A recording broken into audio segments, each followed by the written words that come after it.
के चलते 19 में एक अलग तरह का चुनाव था, वो एक तरीके से कहते हैं वेव थी बहुत जबरदस्त वाली। जी। तो वो चुनाव और आज के चुनाव में एक अंतर ये है कि बीजेपी के रणनीतिकारों से चूक ना हुई।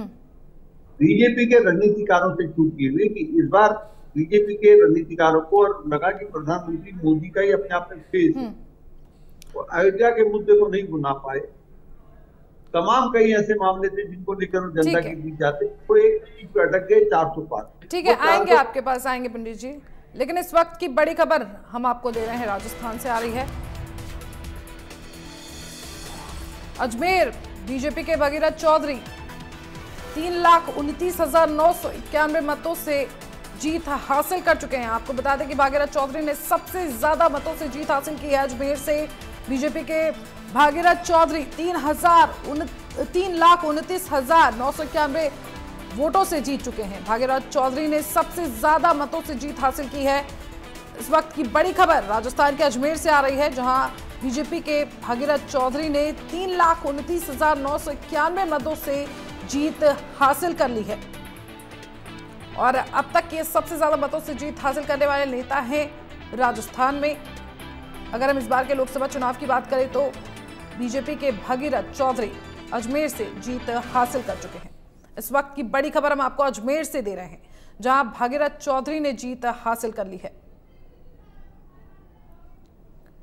3,29,991 मतों से जीत हासिल की है बीजेपी के प्रत्याशी भागीरथ चौधरी ने। आपको बता दें कि अजमेर से जीत हासिल की है बीजेपी के भागीरथ चौधरी ने 3,29,991 मतों से। इस वक्त की बड़ी खबर हम आपको राजस्थान के अजमेर से दे रहे हैं, जहां भागीरथ चौधरी ने बड़ी जीत हासिल कर ली है 3,29,991 मतों से। इस वक्त की बड़ी खबर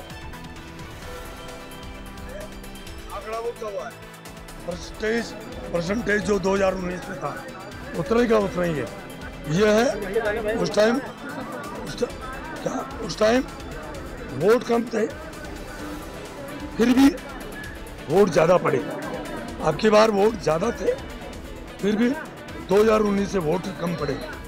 इस वजह से ये मैं उस टाइम 4,16,000 कुछ से जीता था मैं। अब की बार 3 लाख कुछ वोटों से भी जीत रहा हूँ। वो मत प्रतिशत कम है, वो है। बाकी प्रतिशत मतों के आधार पर जो 2019 में वो का वो आंकड़ा अभी है, और उतने के उतने वो मत प्रतिशत से हमारे केंद्रीय नेतृत्व प्रधानमंत्री जी से लेकर सभी राष्ट्रीय अध्यक्ष जी से, हमारे गृह मंत्री जी से, हमारे संगठन के राष्ट्रीय महामंत्री और हमारे प्रदेश का नेतृत्व, हमारे अजमेर लोकसभा क्षेत्र के जो सारे शीर्ष मेरे से सीनियर सभी जनप्रतिनिधि, सभी पार्टी के पदाधिकारी, सभी आम कार्यकर्ता भारतीय जनता पार्टी का और जनता का मैं उनको श्रेय देता हूं कि उन्होंने मेरे पे भरोसा किया एक साधारण कार्यकर्ता के ऊपर, और मुझे भारी मतों से आशीर्वाद देकर यहाँ से मुझे जिता के भेजा।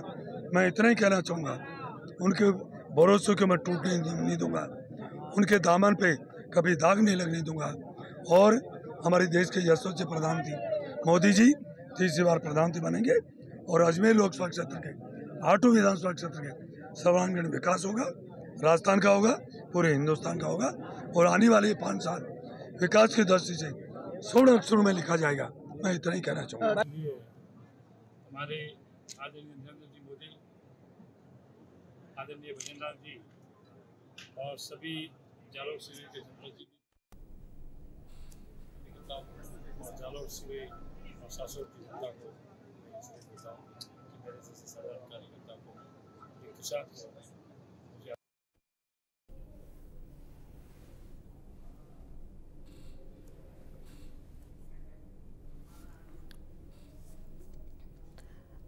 तो आपको बता दें कि बीजेपी के भगीरथ चौधरी ने 3,29,991 मतों से जीत हासिल कर ली है। हम सुबह से लगातार आपको अपडेट दे रहे हैं, सुबह 6 बजे से हम आपको अपडेट्स दे रहे हैं। और देखिए, प्रदेश की सभी 25 सीटों के चुनावी नतीजे सबसे पहले आपके अपने चैनल इंडिया न्यूज़ राजस्थान पर हम आपको दे रहे हैं सुबह 6 बजे से लगातार अपडेट्स दे रहे हैं और सबसे बड़ी कवरेज सबसे बड़ी टीम के साथ।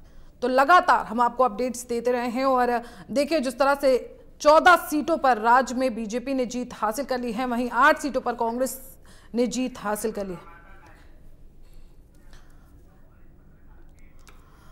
तो अजीत मंडोला वरिष्ठ पत्रकार हमारे साथ जुड़े हुए हैं। अजीत जी, आपके पास एक बार फिर से आएंगे। देखिए जिस तरह से बड़ी जीत हासिल कर ली है बीजेपी के नेता ने अजमेर से। अब ये बड़ी दिलचस्प सीट है अजमेर, मैं इसके बारे में बताता हूँ जी। जब अयोध्या में राम मंदिर का निर्माण हुआ, उसमें रामलला की मूर्ति रखी गई 22 जनवरी को जी। उसके बाद कांग्रेस में एक बड़ा निराशा का भाव था और कांग्रेस के बड़े बड़े नेता चुनाव लड़ने से भाग गए। मतलब कैंडिडेट कह सकते हैं कि प्रत्याशी नहीं मिल रहे थे कांग्रेस जी। इतने प्रत्याशी खड़े हैं, चूरू के राहुल सांसवान को छोड़ दें और तो बाकी सब लोग, मैं कह रहा हूँ 80% प्रत्याशी कहा भाई लड़ो यार, लड़ो भाई, नहीं तो बहुत दिक्कत आ जाएगी, लड़ना जरूरी है जी। वो उसमें एक सीट अजमेर थी, जब अजमेर में कोई कैंडिडेट लड़ने को तैयार नहीं हुआ, सचिन पायलट की सीट मानी जाती थी। उसके बाद रघु शर्मा एक पहले यहाँ से चुनाव जीते थे, कैबिनेट मंत्री रहे अशोक गहलोत सरकार में, तो सबने मना कर दिया।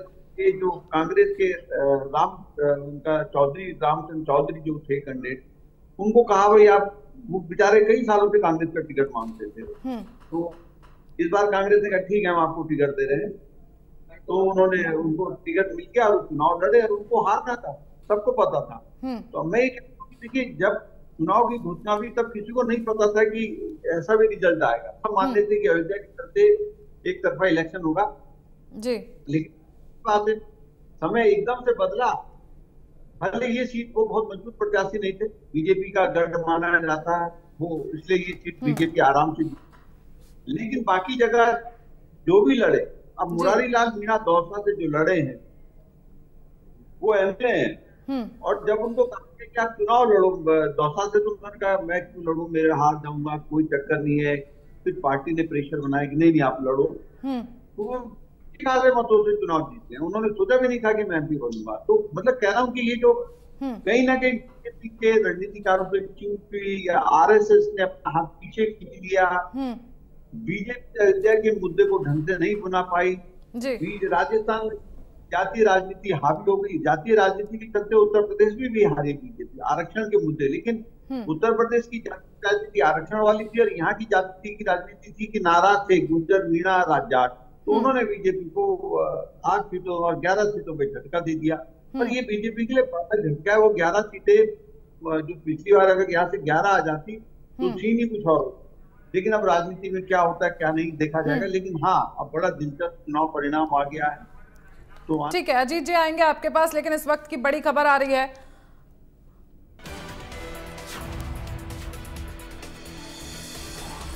कोटा से कांग्रेस प्रत्याशी प्रहलाद गुंजल का बयान सामने आया है।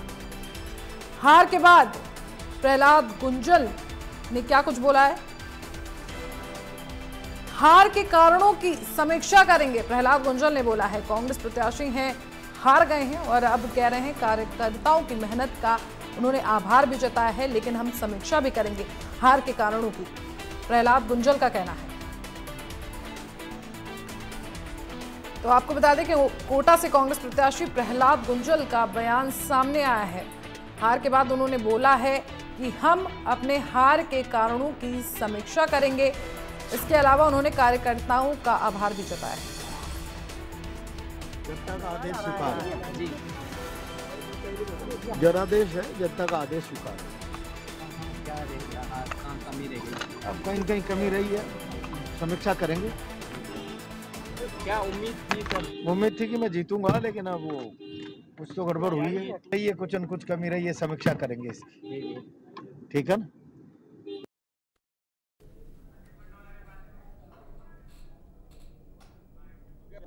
जनता का आदेश स्वीकार है जी,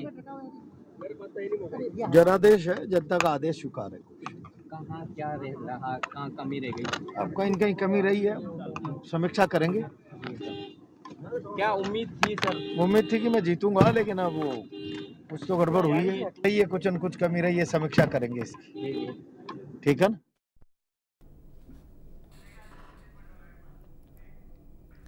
तो प्रहलाद गुंजल को सुन रहे थे आप। उन्होंने जो है उनके सामने खड़े थे ओम बिरला ने जीत हासिल कर ली है, बीजेपी कैंडिडेट हैं।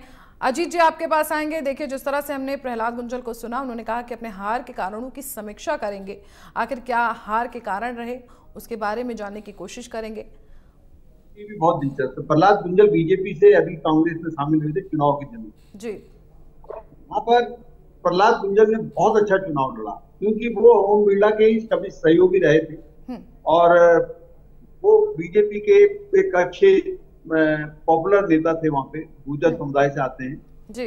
लेकिन जब विधानसभा चुनाव में उनको टिकट के लिए भारी मशक्कत करनी पड़ी और वो विधानसभा का चुनाव बीजेपी से लड़े लेकिन हार गए। अब उनको कांग्रेस में इसलिए आना था क्योंकि वहां पर ओम बिरला से उनकी बनती नहीं थी, तो कांग्रेस में कांग्रेस। लेकिन मजेदार बात है कि कांग्रेस में वो आ तो गए लेकिन पार्टी का समर्थन जैसे वो चाहते थे नहीं मिला। वो चाहते थे कि बड़े बड़े नेता उनके यहाँ एक दो रैली करने आए, राहुल आए, प्रियंका आए, दूसरे बड़े नेता आए, मुख्यमंत्री कोई आए, लेकिन उनके यहाँ कोई गया नहीं। आखिरी दिन सचिन पायलट जरूर गए, लेकिन कैसा समर्थन कांग्रेस पार्टी से चाहते थे कि भाई हमको कांग्रेस पार्टी सपोर्ट करे, उसने सपोर्ट नहीं करा। लेकिन उसके बावजूद भी कोटा की सीट बड़ी दिलचस्प रही। आखिर समय ओम बिरला को इतनी मेहनत पहले कभी नहीं करी जितना ओम बिरला ने मेहनत की। लोकसभा के स्पीकर हैं तो उसके नाते भी वो एक वीआईपी कैंडिडेट थे, लेकिन जो भी है प्रहलाद गुंजल भले हार गए लेकिन उन्होंने अपने को स्थापित कर दिया है कोटा के। ठीक है अजीत जी आएंगे आपके पास, लेकिन इस वक्त की बड़ी खबर इस बीच आ रही है। जीत के बाद मतगणना केंद्र ओम बिरला पहुंच चुके हैं। आपको बता दें कि कोटा से वो जीत चुके हैं, वहीं जीत के बाद वो मतगणना केंद्र भी पहुंच चुके हैं। इस वक्त की बड़ी खबर हम आपको दे रहे हैं। कोटा से ओम बिरला चुनावी मैदान में थे, वहां से जीत उन्होंने हासिल कर ली है और अब मतगणना केंद्र वो पहुंच चुके हैं। इस वक्त की बड़ी खबर हम आपको दे रहे हैं। कोटा से बीजेपी के कैंडिडेट थे ओम बिरला, जीत हासिल कर ली है और इस बीच वो मतगणना केंद्र पहुंचे हैं जीत के बाद। इस वक्त की बड़ी खबर हम आपको दे रहे हैं राजस्थान के कोटा से, जहां से जीत हासिल करने के बाद मतगणना केंद्र पहुंच चुके हैं ओम बिरला।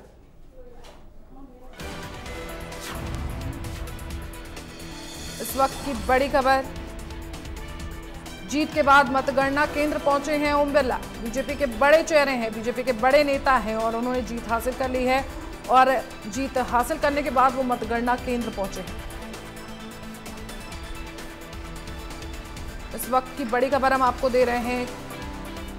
कोटा से जीत हासिल करने के बाद मतगणना केंद्र पहुंचे हैं ओम बिरला।